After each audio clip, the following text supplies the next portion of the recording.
Assalamualaikum warahmatullahi wabarakatuh. Saya akan menjelaskan tentang suap menyuap. Suap adalah tindakan memberikan uang, barang, atau bentuk lain dari pembalasan dari pemberi suap kepada penerima suap yang dilakukan untuk mengubah sikap penerima atas suatu kepentingan. Adapun unsur-unsur suap menyuap yaitu: yang pertama, menerima hadiah atau janji; yang kedua, berkaitan dengan kekuasaan yang melekat pada jabatan; yang ketiga, bertentangan dengan kewajiban atas tugasnya.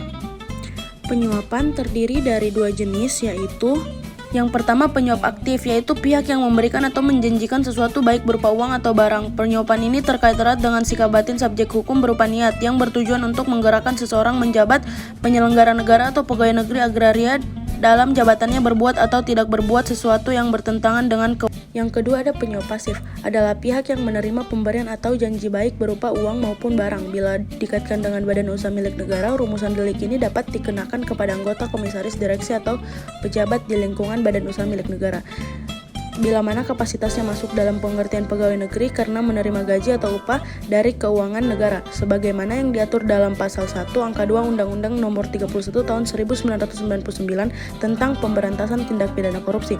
Apabila pegawai negeri tersebut menerima pemberian atau janji dalam pasal ini, berarti pegawai negeri atau penyelenggara negara dimaksud akan menanggung beban moral untuk memenuhi permintaan pihak yang memberi atau menjanjikan tersebut. Bentuk korupsi yang selanjutnya yaitu merugikan keuangan negara. Menurut Undang-Undang Nomor 31 Tahun 1999, bahwa kerugian keuangan negara adalah berkurangnya kekayaan negara yang disebabkan suatu tindakan melawan hukum, penyalahgunaan wewenang, kelalaian seseorang yang disebabkan oleh keadaan. Terkait tindak pidana penyalahgunaan wewenang jabatan yang dimaksud dalam pasal 3 Undang-Undang Nomor 31 Tahun 1999 Junto Undang-Undang Nomor 20 Tahun 2001, bahwa setiap orang dengan tujuan menguntungkan diri sendiri atau orang lain atau suatu korporasi menyalahgunakan kewenangan, kesempatan, atau sarana yang ada padanya karena jabatan atau kedudukan dapat merugikan keuangan negara atau perekonomian negara, dapat dipidana dengan penjara seumur hidup atau pidana penjara paling singkat 1 tahun dan paling lama 20 tahun dan atau denda paling sedikit 50 juta rupiah dan paling banyak 1 miliar rupiah. Assalamualaikum warahmatullahi wabarakatuh. Dalam kesempatan kali ini saya akan menjelaskan tentang penggelapan dalam jabatan yang terbagi dalam 3 bagian, yaitu pengertian, landasan hukum, dan contoh kasusnya. Dimulai dari pengertiannya dulu. Orang-orang biasa bertanya tentang penggelapan dalam jabatan itu termasuk dalam hukum pidana atau hukum perdata, tapi dalam kasus kali ini itu termasuk dalam kasus hukum pidana. Terus landasan hukum. Landasan hukum penggelapan dalam jabatan itu masuk ke dalam Kitab Undang-Undang KUHP pasal 372 sampai dengan pasal 374. Dan contoh kasusnya itu sebenarnya ada sangat banyak, tapi yang dapat saya sampaikan yaitu pegawai negeri menggelapkan uang, pegawai negeri merusakkan bukti, pegawai negeri membantu orang lain menggelapkan uang. Sekian, terima kasih. Aksi pemerasan yang diduga dilakukan oleh oknum yang mengaku anggota Ormas ini terekam CCTV di sebuah proyek pembangunan di kawasan Jogoraya, Kembangan, Jakarta Barat, Rabu siang. Tak tanggung-tanggung, oknum itu melakukan pemerasan kepada pekerja proyek pembangunan gedung dengan meminta uang sebesar 50 juta rupiah. Pemerasan adalah salah satu dari 7 bentuk tindak pidana korupsi yang bersifat memaksa.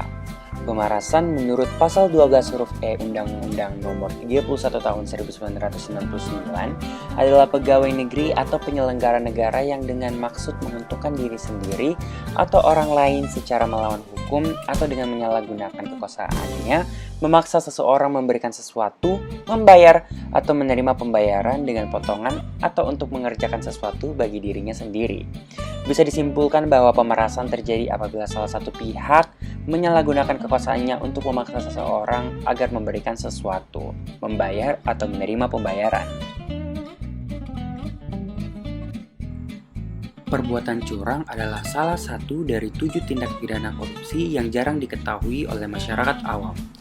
Perbuatan curang meliputi pemborong, ahli bangunan, pengawas proyek, rekanan TNI Polri, petugas yang mengawasi penyerahan barang, penerima penyerahan bahan bangunan yang berbuat curang atau membiarkan perbuatan curang yang dapat membahayakan keamanan orang, barang, atau keselamatan negara. Korupsi jenis ini biasa dijumpai pada proyek-proyek, entah itu berskala besar maupun berskala kecil.